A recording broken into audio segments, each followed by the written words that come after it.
Welcome to The Explainer. Today, we're diving straight into a really fascinating forensic case study of leadership. Specifically, we're looking at leadership under the immense and honestly often suffocating pressure of Glasgow's Rangers Football Club. We're going to look at what it truly takes to shoulder the hopes, dreams, and anxieties of a massive sporting institution like that.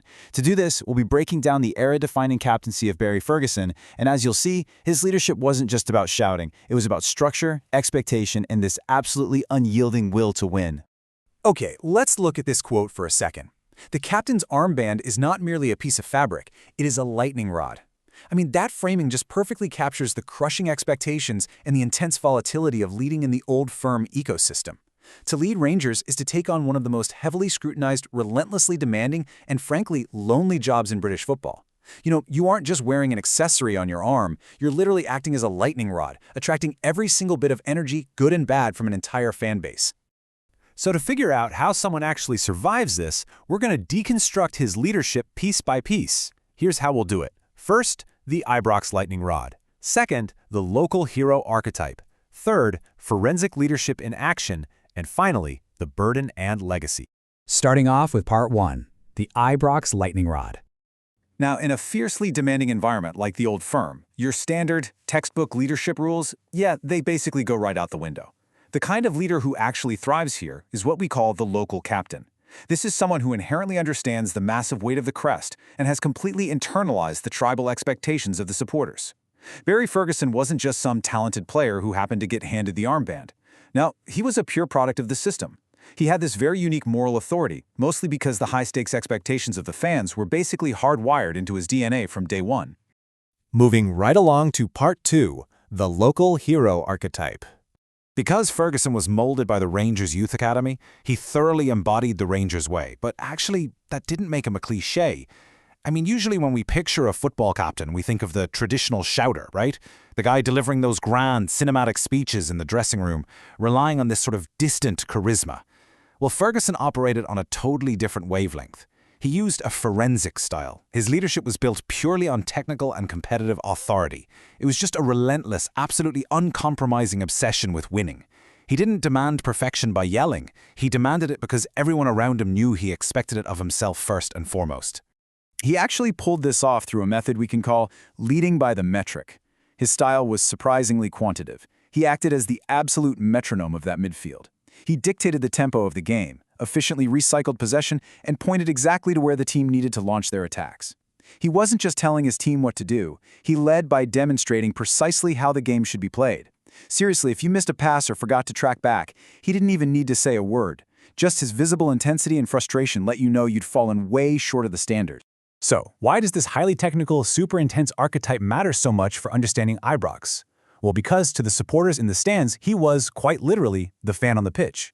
He wasn't some global superstar brought in on a massive contract who could just bounce if things got tough. He was one of them. He just happened to make it across the white line. And that created an unparalleled, unshakable level of trust. The fans could look at their captain and know for a fact that he felt the exact same visceral agony they did whenever a derby was lost. Which brings us to part 3, forensic leadership in action. Picture this. The heat is dialed up to the absolute maximum during an old firm derby. Those careful pre-game tactical plans frequently, and sometimes spectacularly, just collapse under the sheer weight of all that raw emotion. But when that chaos hit, Ferguson became a psychological anchor through what we can call calculated hostility. First, he would actively demand the ball right when the pressure was at its peak, taking the heat off the other guys. Second, if the team conceded a goal, he was the guy physically pulling a teammate aside to forcefully refocus them. And third, he just point-blank refused to let the team yield a single inch. He knew that these specific rivalries are won just as much through sheer mental resilience as they are through scoring goals. And this really highlights his most vital structural role within the entire team. He acted as the conduit. Think of it like a bridge. On one hand, you have the heavy, abstract spirit of Ibrox, the club's deep history and those sky-high fan expectations. On the other hand, you've got the immediate, physical tactics of the match, recycling possession, controlling the tempo. Ferguson was the essential link between those two worlds. He was literally translating the towering historical spirit of the club into the physical, tactical actions required on the pitch, moment by moment. All right, on to our final section, part 4, the burden and legacy. Now, functioning as this conduit wasn't just some neat little tactical trick. It took a massive, crushing psychological toll. Operating under that kind of intense forensic reality meant living with a constant, unyielding strain. I mean, Ferguson had to navigate a barrage of managerial changes, which is always destabilizing, and he had to endure severe financial volatility at the club. Crucially, in that kind of environment, the captain almost inevitably becomes the designated fall guy for the institution's broader failures. When results dipped, the criticism aimed right at him was fierce. It was personal. Yet he somehow maintained this incredible mental fortitude. He absorbed the brunt of that negativity and acted as a deliberate shield for his younger teammates, protecting them even when the media and fan narrative turned really aggressively against the club. So the crucial takeaway here is that his true effectiveness as a leader basically boiled down to consistency over spectacle. He didn't always need to be the flashiest, most spectacular player out there, but week in and week out, he was undeniably the most reliable. His true legacy isn't just found in those dramatic, camera-flashing trophy lifts. It's cemented in his ability to just keep the engine running, to set and strictly maintain those unspoken baseline standards of total commitment, especially during the quiet, grinding, unglamorous periods of a long season. As we bring this explainer to a close, there's a thought that perfectly encapsulates his time as captain. He carried the burden of the armband not as a weight, but as a duty. That sheer, unyielding desire to succeed that he brought to every single game, that's exactly what made Barry Ferguson one of the most significant figures in the modern history of this fierce rivalry. He gave us a masterclass showing that you definitely don't need to be a global superstar to be a highly effective leader. You really just need an uncompromising work ethic that sets the baseline for everyone around you. Which leaves us with a really fascinating question to think about today.